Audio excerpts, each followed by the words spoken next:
యేసుప్రభువారు లాజరు సమాధి ముందుకెళ్ళి తర్వాత సమాధి ఎదురుగా ఉన్న రాయిని తొలగించిన తర్వాత ప్రార్థన చేశారా, తొలగించక ముందు ప్రార్థన చేశారా?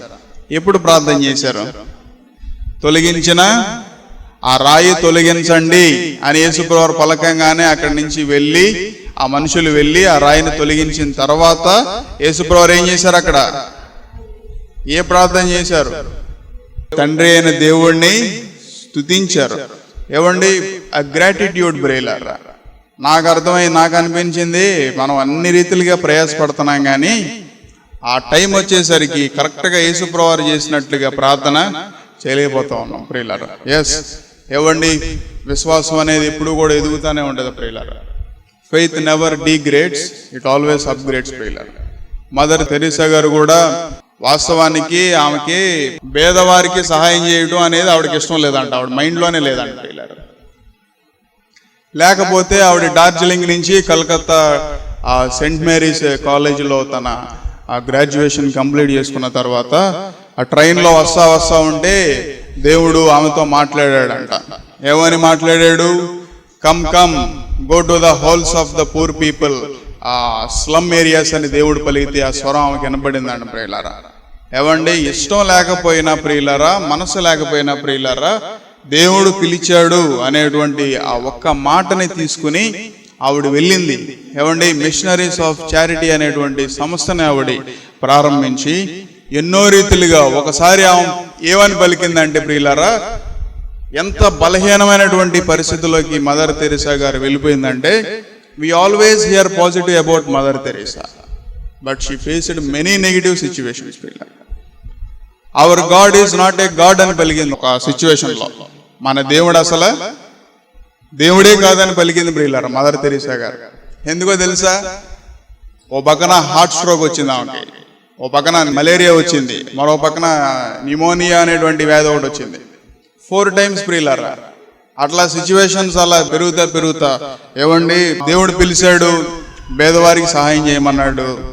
నేను దేవుని మాట నేను వచ్చాను, దేవుని మాట నేను వచ్చిన తర్వాత దేవుడు సహాయం పంపించాలి కదా నాకు, అవునా కదా?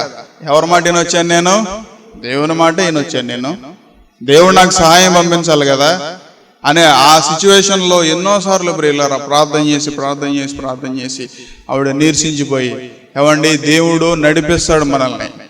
ఏం చేస్తాడు తెలుసా? ఆవిడ పలికిన మాట ఏంటంటే, God leads some times but he leaves some times అని పలికింది ప్రియులారా. దేవుడు మనల్ని కొన్నిసార్లు ముందుకు దోస్తాడు, ముందుకు దోసిన తర్వాత కొన్నిసార్లు వదిలేస్తాడు మనల్ని ప్రియులారా. ఎందుకో తెలుసా? ఏవండి, యేసుప్రభువారు ఒక మాట పలికేరేంటో తెలుసా? ఏవండి, భూమి మీద మీ ఆస్తిని సంపాదించుకోవద్దు, పరలోకంలో మీ ఆస్తిని సంపాదించుకోండి. ఇప్పుడు దీనికి లింక్ ఏముంది బాబు అని మీరు అడగొచ్చు. ఏవండి, ఈ లోకంలో మనం ఎన్ని రీతిలుగా నలకొట్టబడితే అక్కడ మనకి అన్ని రెట్లు ఏమవుతుంది? ఓ భక్తుడు ఏం పలికాడు?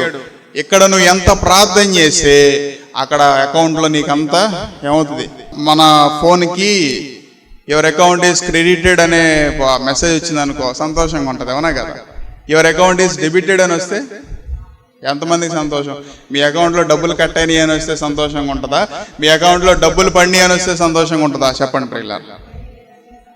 యువర్ అకౌంట్ ఈస్ క్రెడిటెడ్ పడితేనే సంతోషంగా ఉంటుంది. అట్లాగే ఏమండి, మన విశ్వాసం ద్వారా కూడా, మన ప్రార్థన ద్వారా కూడా ఎవ్రీడే మనకి రావాలి. మీరంతా ప్రార్థన చేసి అంత క్రెడిట్ అవుతుంది ఎక్కడ? పరలోకంలో ప్రియులారా. కాబట్టి అలాంటి సిచ్యువేషన్స్లో మదర్ తెరీసా గారు ఉన్నప్పుడు ఏవండి, ఆమె కూడా అట్ ఫైనల్ స్టేజ్లో కూడా ఆమె హార్ట్ స్ట్రోక్తోనే చనిపోద్ది. ఏవండి, ఒకసారి ఆమెకి నోబెల్ పీస్ ప్రైజ్ ఇవ్వడానికి పిలిచారంట.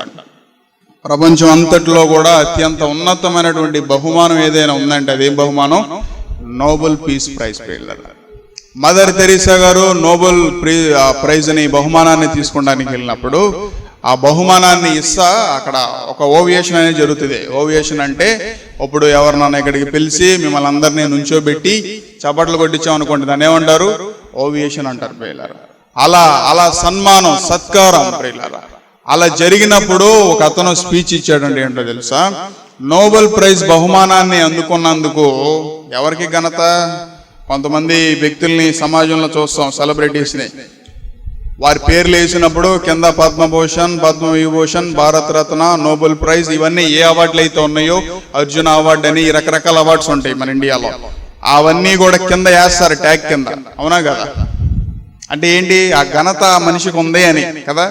నాకే ఉన్నాయి అనుకోండి, మీకే ఉందనుకోండి, మీకు 4 అవార్డులు ఉన్నాయి, మీ పేరు ఎప్పుడన్నా వేసినప్పుడు ఒక పెద్ద కాంగ్రిగేషన్కి మేము పిలిచినప్పుడు మీ పేరు వేసి కింద ఈ అవార్డులన్నీ వేస్తారు. అంటే ఏంటి, ఈ అవార్డులు అందుకున్నటువంటి వ్యక్తి ఇంత గొప్ప వ్యక్తి అని ప్రియులారా.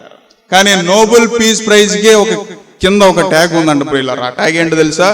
మదర్ తెరీసా అని పలికారు ప్రియులారా. ఆ బహుమానాన్ని తీసుకున్నప్పుడు బహుమానాన్ని బట్టి మదర్ తెరీసా గారికి విలువ పెరగలేదంట. మదర్ తెరీసా గారిని బట్టి బహుమానానికి ఏమైంది? విలువ పెరిగిందంట ప్రియులారా.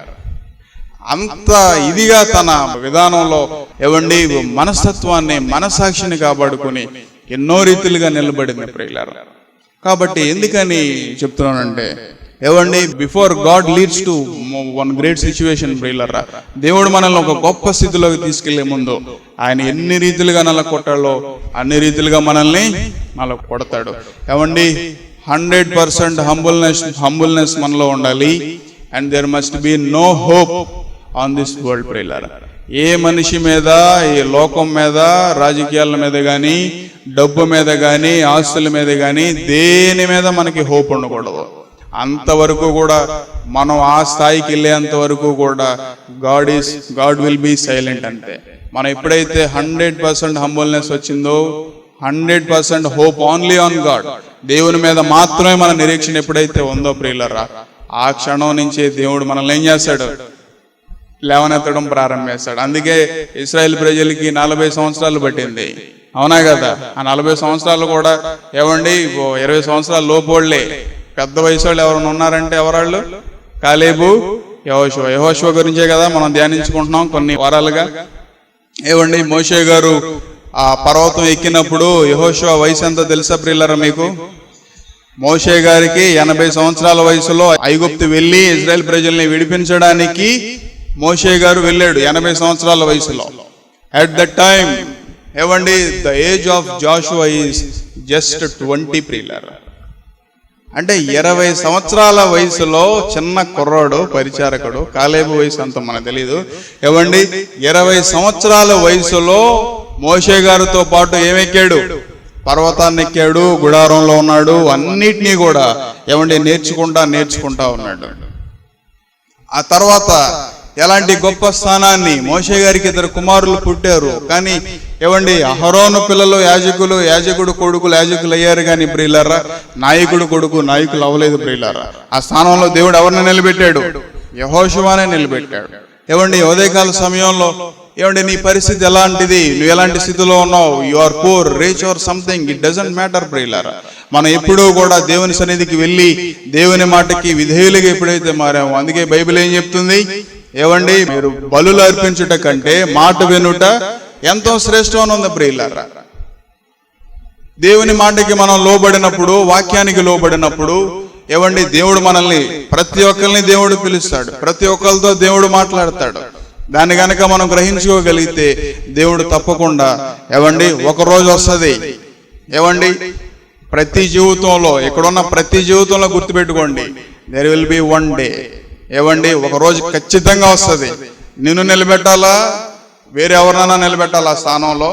ఏవండి ఆలోచన చేసినప్పుడు నువ్వు గనక యెహోషువ లాగా when you are in availability, God will make you to stand ప్రియులారా. దేవుడు ఆ స్థానంలో నిన్నే నిలబెడతాడు, వేరే వ్యక్తులను కాకుండా ప్రియులారా. కాబట్టి మనం ఎప్పుడూ కూడా దేవునికి దగ్గరగా ఉండాలి. మదర్ తెరీసా గారు లాస్ట్ లో ఒక పోయం రాశారు, అది చదివి నేను ముగిస్తాను. ఆ పోయం పేరేంటో తెలుసా? Do it anyway. ఏమైనా సరే చెయ్యి. ఏవండి hour God is not a God అని పలికినటువంటి ఆ స్త్రీ ఏవండి పుణ్య స్త్రీ. ఒక విధంగా చెప్పాలంటే ఎంతగా తన హృదయాన్ని, తన జీవితాన్ని కాపాడుకున్నటువంటి స్త్రీ ప్రియులారా. ఏవండి మనం జీవితాంతం కష్టపడి కట్టింది ఓవర్ నైట్ లో ఎవరో ఒకళ్ళు వచ్చి కూల్చేస్తారంట ప్రియులారా. బట్ డూ ఇట్ ఎనీవే అని పలికింది ప్రియులారా. మనం కష్టపడి జీవితాంతం కట్టిన విధానం ఏదైనా కానివ్వండి, తల్లిదండ్రులు కష్టపడి 20 సంవత్సరాలు 10 సంవత్సరాలు పెంచుతారు. కానీ పిల్లలు దాన్ని ఓవర్ నైట్లో ఏం చేస్తారు? కూల్ చేస్తారు. ఎనీవే డూ ఇట్ అని పలికింది ప్రియులారా. మనం ఎవరినన్నా మనస్ఫూర్తిగా ప్రేమిస్తే, మనం ఎవరినన్నా మనస్ఫూర్తిగా సహాయం చేస్తే, ఏమండి, ఇఫ్ యు హెల్ప్ సంబడి, వాళ్ళు కనుక కృతజ్ఞతా భావం లేకపోతే ఏమండి మనకి చాలా బాధ అనిపిస్తుంది, అవునా కదా? ఎనీవే హెల్ప్ దెమ్ అని పలికింది ప్రియులారా. మూడోదిగా ఏమని పలికిందంటే, ఏమండి, if you are good and if you are frank అంటే నువ్వు నీతిగా యథార్థంగా ఉన్నా సరే, ఏమండి, the world will cheat you, లోకం నిన్ను మోసం చేస్తుంది. Anyway do good and be frank అని పలికింది ప్రియులారా. ఆఖరిగా ఒక మాట పలికింది ఏంటో తెలుసా? It's a final analysis between you and God, not between you and them అని పలికింది ప్రియులారా. మన జీవితం చివరికి వచ్చేసరికి ఆ సారాంశం, నువ్వు దేవుడే మిగులుతారు తప్ప నువ్వు ఎవరో కూడా మిగలరు. కాబట్టి నీ జీవితంలో కూడా ఎనీవే డూ ఇట్ ఎనీవే అని పలికింది ప్రియులారా.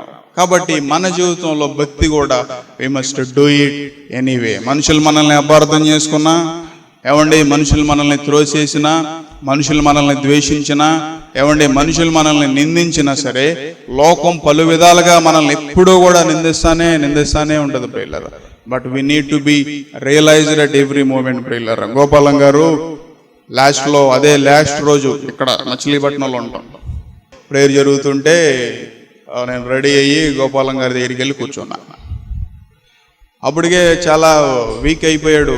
అయితే అక్కడి నుంచి సామానం అంతా కూడా తీసుకుని మాజీగారు వెళ్ళిపోవడానికి రెడీ అవుతున్నారు. మా డాడీ అన్నారు, కాసేపు కూర్చుని అక్కడికి ప్రార్థనకు రా అంటే, సరేలే వెళ్ళి కాసేపు కూర్చుని మాట్లాడుతున్నా ఆయనతో.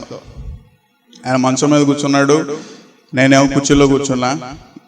ఆయన కొన్ని విషయాలు మాట్లాడతా చెప్తా ఏమండి, తన హృదయాన్ని అంతటినీ కూడా తవ్వుకుంటున్నాడు. అన్ని చాలా విషయాలు చెప్పాడు నాకు. చెప్తా ఒక సందర్భం చెప్పాడు ఏంటో తెలుసా? నేను చిన్నప్పుడు, నేను యవ్వన కాలంలో ఉన్నప్పుడు వాళ్ళ ఊరిలో ఒక అతనికి అనారోగ్యం వస్తే ఇంట్లో నుంచి పంపించేశారంట. ఇలా ఇంట్లో నుంచి పంపించేస్తే ఆయనకి పొట్ట కాళ్ళు అన్నీ కూడా బాగా ఉబ్బిపోయి, ఆ ఊరిలో ఎవరో ఒకళ్ళు భోజనం పెడితే, ఎక్కడన్నా ఎవరన్నా జాలి తలిచి భోజనం పెడితే అక్కడ ఒక ముద్ద తింటూ ఉండేవాడు. సరే, గోపాలం గారు ఆయనకి చాలా జాలి మనిషి ప్రియులారా. ఆయనకి బాగా ఏమండి, ఆయనలో ఉన్న ఒక అన్నిటికన్నా గొప్ప గుణం ఏంటంటే, ఆయన చాలా ఏమండి జాలి కలిగిన మనిషి. ఎవరెళ్ళి ఈడు మూర్ఖుడు అలాంటోడు వెళ్ళి, అది ఆయనకి తెలిసినా సరే, ఎదురుగా ఉన్న మనిషి మూర్ఖుడు, ఎన్నో మోసాలు చేశాడు, ఎన్నో రీతిలుగా ఇబ్బంది పెట్టాడు, ఇలాంటోడు అని తెలిసి గోపాలం గారికి ఆయన వ్యక్తి తెలిసినా సరే, అయ్యా గోపాలం గారు నేను సమస్యలో ఉన్నానంటే చాలు, ఏమండి, ఆయన కరిగి నీరైపోతాడు. అంత గ్రేట్ మైండ్, హార్ట్ ఆయనకు ఉంది ప్రియులారా. అయితే వాళ్ళ అమ్మగారు కూడా ఏం చెప్పారంటే, ఆయన ఊర్లో ఉన్న వాళ్ళందరూ ఏమండి ఉబ్బోడా అని పిలిచేవాళ్ళంట. దేనికి? పొట్ట ఉబ్బిపోయింది, కాళ్ళు ఉబ్బిపోయినాయి, చేతులు ఉబ్బిపోయినాయి కాబట్టి. అయితే వాళ్ళమ్మ జాలి తలిచి, అరే నువ్వు రోజు ఇక్కడ ఉంచి, ఇక్కడ వాళ్ళ ఇంటి బయట చెట్టు కరుగు ఉంటే ఇక్కడ ఉండి పడుకోరా, నీకు రోజు మేము భోజనం పెడతాంలే అంటే, సరే అని చెప్పి భోజనం పెడతాంటే గోపాలం గారు చిన్న కుర్రోడు. అయితే వాళ్ళమ్మ అన్నం ఇచ్చిరామని మనవాడికి ఇస్తే, అన్నం తీసుకుని వచ్చి, అరే ఇప్పుడు ఇదిగో తిను అని ఇచ్చాడంట. ఎవరో? గోపాలం గారు అరే ఇప్పుడు ఇదిగో తిను అని భోజనం ఇచ్చాడంట. ఏమండి, ఆయన ఆ ప్లేట్ అలా తీసుకుంటా, ఏంటి గోపాలు, ఊర్లో ఉన్న వాళ్ళందరూ నన్ను అసహించుకుంటున్నారు అనుకున్నా కానీ నువ్వు కూడా నన్ను అసహించుకుంటున్నావా అని పలికాడండి. చిన్న కుర్రాడే, కానీ అక్కడే కూర్చుని ఏడుస్తున్నాడంట ఆయన పక్కన కూర్చుని. ఊళ్ళో ఉన్న వాళ్ళందరూ అరే ఉబ్బోడా నువ్వు జబ్బోడురా, నువ్వు ఉబ్బోడురా, ఏమండి మీ అమ్మ మీ నాన్న ఇంట్లో నుంచి వెలివేశారా అని అందరూ పలుకుతుంటే, ఏమండి ఎంత బాధ అనిపిస్తుంది? బాధ అనిపిస్తుంది. ఎవరికైనా వాళ్ళు ఏమంటే హృదయం నలిగి అది అలవాటు అయిపోద్ది. కానీ ఎవరన్నా ఒకళ్ళు ప్రేమిస్తే అక్కడే మనకి చిన్నగా ఆ నిరీక్షణ అనేది ఆ మనిషిలో కలుగుతూ ఉంటుంది. కనీసం వీళ్ళన్నా ఉన్నారులే మనల్ని ప్రేమించేవాళ్ళు అనేటువంటి ఆ భావన ఒక మనిషి హృదయంలో ఉంటుంది ప్రియులారా. అది గోపాలం గారి మీద ఉంది ఆయనకి. కానీ గోపాలం గారు కూడా ఏమండి, అరే ఇప్పుడు ఇదిగో అన్నం తిననేసరికి ఆయనకి ఏమనిపించింది, అక్కడ ఆ ఇది కూడా వెళ్ళిపోయి ఏమండి చాలా బాధ అనిపించి ఏడ్చాడంట. ఈయన కూడా ఏడ్చాడంట ఆయన పక్కన కూర్చొని. కానీ ఆయన చెప్పింది ఏంటో తెలుసా ప్రియులారా? కొన్ని సంవత్సరాల క్రితం, 40 సంవత్సరాల క్రితం, 30 సంవత్సరాల క్రితం నాకు తెలియదు కానీ బాబు, అతన్ని ఉబ్బోడా అని నేను అన్నాను. ఆ రోజు ఆయన ఏడ్చాడు, నేను ఏడ్చాను. కానీ ఈ రోజున నేను మంచం మీద కూర్చుని నేనన్నా ఒక్క మాట, నా జీవితంలో నేనన్నా ఒక్క మాట, ఏమండి ఈ రోజున నా కడుపు ఉబ్బిపోయి, నా కాళ్ళు ఉబ్బిపోయి, ఏమండి ఆ బాధ నేను పడతంటే ఆ రోజు నా కుర్రోడు ఎంత బాధపడ్డా, ఆ రోజు ఆ మనిషి ఎంత బాధపడ్డా అన్న విషయం నాకు అర్థమవుతుందని పలికాడు. రియలైజేషన్ బ్రెయిలర్. చూడండి, ఏదో ఒక రోజు ఖచ్చితంగా వస్తుంది మన జీవితంలో. పశ్చాత్తాపడ్డాడు, నాతో కూడా చెప్తా ఆ విషయాన్ని, ఆ సన్నివేశాన్ని చెప్తా ఏమండి ఆయన కళ్ళంట నీళ్ళలా కారిపోయినాయి బ్రెయిలర్. సరి చేసుకున్నాడు బ్రెయిలర్. ఏమండి ఎప్పుడో అన్న ఒక్క మాట, ఏమండి అదే నన్ను ఈ రోజు వరకు కూడా అలా తరుముతా ఉంది బాబు అని, ఏమండి ఆ సందర్భం నాకు చాలా సార్లు గుర్తొస్తుంది. ఉబ్బోడా అని నేను అన్నాను, కానీ ఈ రోజున నేను అదే ఉబ్బుతో ఏం చేస్తా ఉన్నాను, బాధపడుతున్నానని పలికాడు బ్రెయిలర్. మన జీవితంలో తొందరపడి ఒక మాట మాట్లాడేస్తాం, తొందరపడి ఒక్క మాట. ఆయన నా దగ్గర సరి చేసుకునేదంటే ఒక్క మాట, నేనేదో సరదాగా అన్నం వేస్తా, ఒక్క మాట నన్ను అలా తరుముతా జీవితాంతం ఈ రోజు వరకు నన్ను తీసుకొచ్చింది బ్రెయిలర్. ఏమండి క్రైస్తవ్యం అంటే ఏంటి బ్రెయిలర్? క్రైస్తవ్యం అంటే ఒక్క మాట మన జీవితంలో గనక తొందరపడి మనం అంటే అది మన జీవితాంతం తరుముతానే ఉంటుంది బ్రెయిలర్. మన పాపం, ఏమండి మనం చేసిన అతిక్రమం, మన ఆలోచనలు, ఏవండి మన హృదయం వెనకమాలు ఉండి అవి నిన్ను తరుముతానే ఉంటాయి. ఎప్పటి వరకు నిన్ను తరుముతాయో తెలియదు, ఎలాంటి పరిస్థితుల్లోకి అవి నిన్ను తరుముతాయో తెలియదు ప్రియులార. అందుకే మనం మారు మనసు పొందినప్పుడు, ఏవండి సిలువ దగ్గరికి వెళ్ళినప్పుడు, ఏవండి మదర్ తెరీసా గారు పలికినట్టుగా డూ ఇట్ ఎనీవే. ఏవండి ఏమైనా సరే మనం చెయ్యాలి, ఏమైనా సరే నీ మనసాక్షిని కనుక నువ్వు కాపాడుకోగలిగితే, ఏవండి దట్ వన్ డే ఒక రోజు వస్తుంది, either you will regret or either you will feel joy. నువ్వు సంతోషం అన్నా పడతావు, లేదంటే నువ్వు దుఃఖం అన్నా పడతావు. ఏవండి ఎన్నిసార్లు దేవుడు నీకు అవకాశాన్ని ఇచ్చాడు. ఎంతో మంది లోకంలో నశించిపోతా, ఏవండి ఎంతో మంది ఇంకా సినిమా థియేటర్లో బహుశా దే ఆర్ ఎంజాయింగ్, కొంతమంది ఎక్కడో పార్కులోకి వెళ్ళి ఎంజాయ్ చేస్తూ ఉంటారు, కొంతమంది ఏవో రకరకాలుగా రాజకీయాలు చేయాలని ప్రయత్నం చేస్తూ ఉంటారు, కొంతమంది ఇంకా ఎన్నో రీతిలుగా ప్రయత్నం చేస్తూ ఉంటారు. లోకంలో వారు ఉన్నారు, పాపంలో వారు ఉన్నారు. కానీ దేవుడు నిన్నెక్కడెందుకు కూర్చోబెట్టాడు తెలుసా? ఏవండి యెహోషువాకి ఏ రోజైతే ఎదురైందో, ఏవండి ఆ ప్రత్యక్ష గుడారం ఎదురంగా యెహోషువాని నిలబెట్టి దేవుని ప్రసన్నత పైనుంచి దిగొచ్చి యెహోషువ చేతుల మీద, ఏవండి యెహోషువ తల మీద మోషే గారి చేతుల నుంచి ప్రార్థన చేసిన యాజకుల్ని పిలిచి ఆ రోజు ఏదైతే ఉందో ప్రియులారా, ఆ రోజు దేవుడు నీకు ఇవ్వాలని ఆశపడుతున్నాడు. కాబట్టి ఎంతో మంది లోకంలో ఉన్నా సరే, ఎంతో మంది నశించిపోతున్నా సరే, దేవుడు నిన్ను తీసుకొచ్చి ఇక్కడ ఏం చేశాడు, కూర్చోబెట్టాడు అన్న విషయాన్ని కనుక నువ్వు గుర్తించగలిగితే, ఏవండి ద వెరీ ఫస్ట్ స్టెప్ ప్రియులారా, మారో మనసు అనుభవంలో కనుక మనం వెళ్ళగలిగితే, దేవుడు తప్పకుండా మనల్ని ఒక దినాన్న ఉన్నతమైనటువంటి స్థితిలో ఒక పరిచారకుడిగా కనుక మనం నిలబడగలిగితే దేవుడు మనల్ని లేవనెత్తుతాడు. నీ కృపాతిశయమును అనునిత్యము, నీ కృపాతిశయమును అనునిత్యము నే కీర్తించెదా తరతరములకు, నీ విశ్వాస్యతను నే ప్రచురింతును. నీ కీర్తించెదా తరతరములకు, నీ విశ్వాస్యతను నే ప్రచురించును. నీ కృపా ఆకాశము కంటే హెచ్చైనది. నీ కృపా ఆకాశము కంటే హెచ్చైనది. మౌనిగా ఎటులుండేదా సాక్షిగా ప్రచురింపక, నా తుది శ్వాస వరకు నీ చెంత చేరే వరకు, నా తుది శ్వాస వరకు నీ చెంత చేరే వరకు. ఇంకా బ్రతుకున్నామంటే అండి కేవలం ఆయన కృప. ఇంకా సేవలోనే ఉన్నామంటే ఆయన కేవలం ఆయన కృప. ఆయన మంచితనం లేకుండా ఏది కొనసాగదండి. పాపులమైన మనల్ని ఆయన నిలబెట్టుకున్నాడు.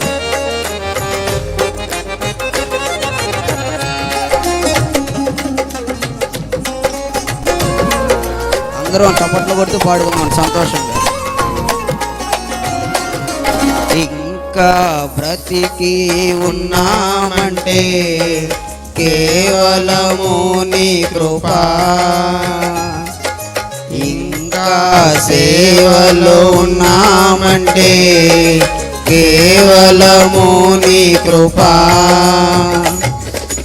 ఏ మంచితనము లేకున్నను కొనసాగించినది నీ కృపా, నిలబెట్టుకున్నది నీ కృపా, నిలబెట్టుకున్నది నీ కృపా, నీ కృపా. ఆకాశము కంటే హెచ్చైనది నీ కృపా, నీ కృపా.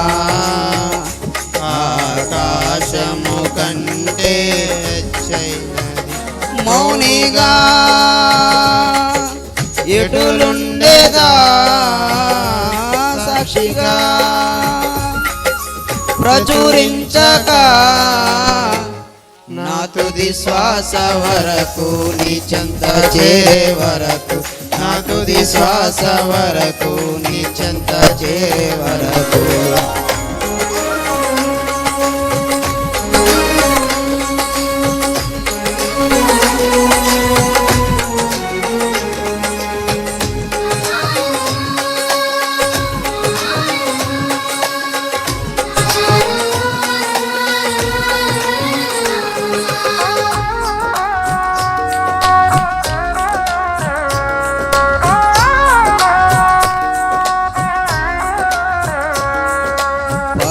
తరములుగా వెంటాడిన మోయాబు శాపము, నీ కృపను శరణు వేడగా మార్చనే తరములు.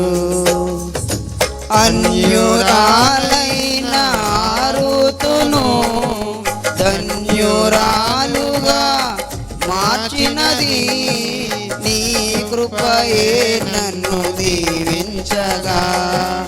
ఏ శాపము నాపై పని చేయదు నీ కృపా, నీ కృపా.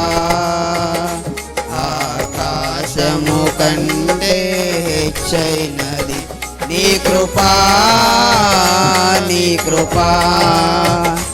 ఆకాశము కంటే హెచ్చైనది. మౌనిగా ఎటులుండేదా సాక్షిగా ప్రచురించక నా తుది శ్వాస వరకు నీ చెంత చేరే వరకు, నా తుది శ్వాస వరకు నీ చెంత చేరే వరకు.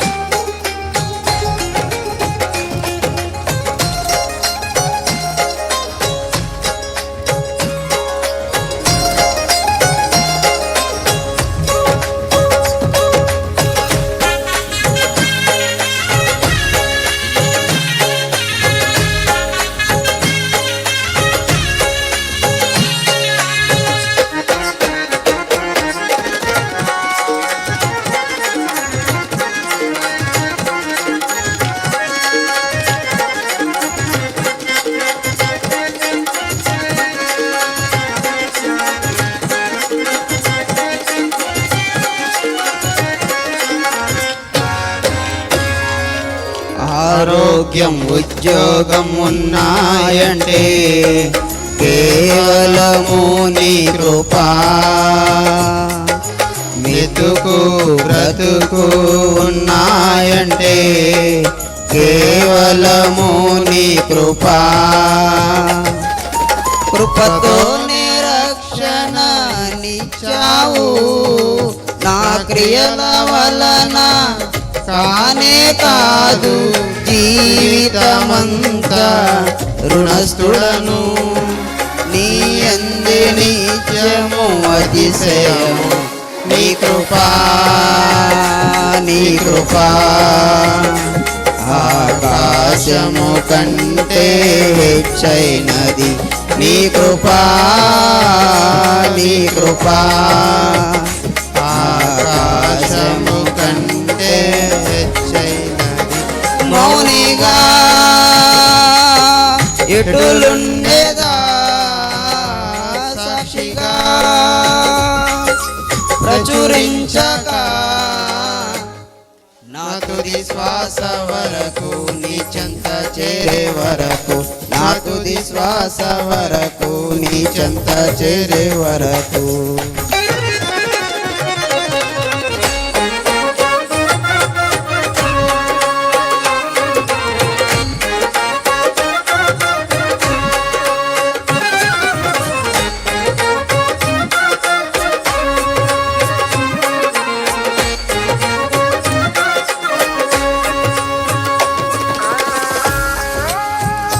మనకి ఇల్లు ఉన్న వాహనాలు ఉన్న కేవలం ఆయన కృపేనండి. ఏ అర్హత లేకపోయినా ఆయన దయాభిక్షే. జీవితం అంతా ఆయన కృతజ్ఞులు. మనందరూ చప్పట్లు కొడుతూ సంతోషంగా పాడుకున్నాం.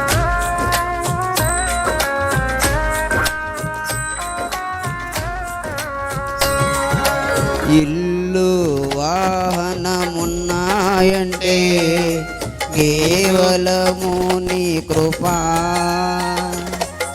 బలము ధనము ఉన్నాయంటే నీదు కృపాదానమే. ఏ అర్హత నాలో లేనను కృపాభిక్షయే నాయడల జీవితమంతా కృతజ్ఞుడను జీవితమంతా పాడెదను నీ కృపా నీ కృపా ఆకాశము కంటే హెచ్చైనది నీ కృపా నీ కృపా ఆకాశము కంటే హెచ్చైనది. మౌనిగా ఎటులుండేదా సాక్షిగా ప్రచురించక నా తుది శ్వాస వరకు నీ చెంత చేరే వరకు నా తుది శ్వాస వరకు నీ చెంత చేరే వరకు.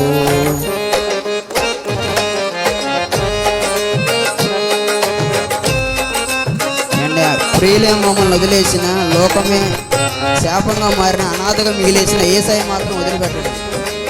మన యేసయ్య దగ్గరే ఉండాలి, యేసయ్య పాదాల దగ్గరే ఉండాలి. మన బ్రతుకంతా ఆయన పాదాల కిందేనండి.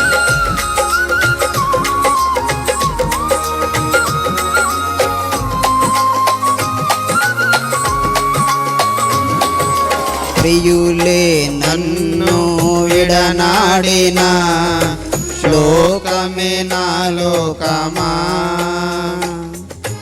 అనాథగానే మిగిలానే నా కథ ముగిసినదే.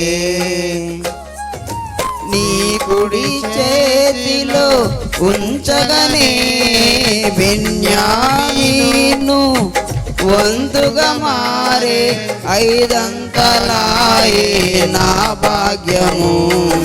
విధి రాతనే మార్చే నీ కృప నీ కృపా నీ కృపా ఆకాశము కంటే హెచ్చైనది నీ కృపా నీ కృపా ఆకాశము కంటే హెచ్చైనది. మౌనిగా ఎటులుండేదా సాక్షిగా ప్రచురించగా నా తుది శ్వాస వరకు నీ చెంత చేరే. చప్పట్లు కొట్టాలండి. నా తుది శ్వాస వరకు నీ చెంత చేరే వరకు. మా అడ్రస్ LAF బెతెస్దా ప్రార్థనా మందిరం, స్విమ్మింగ్ పూల్ రోడ్, సర్కర్ తోట, మచిలీపట్నం, ఆంధ్రప్రదేశ్, కృష్ణా డిస్టిక్.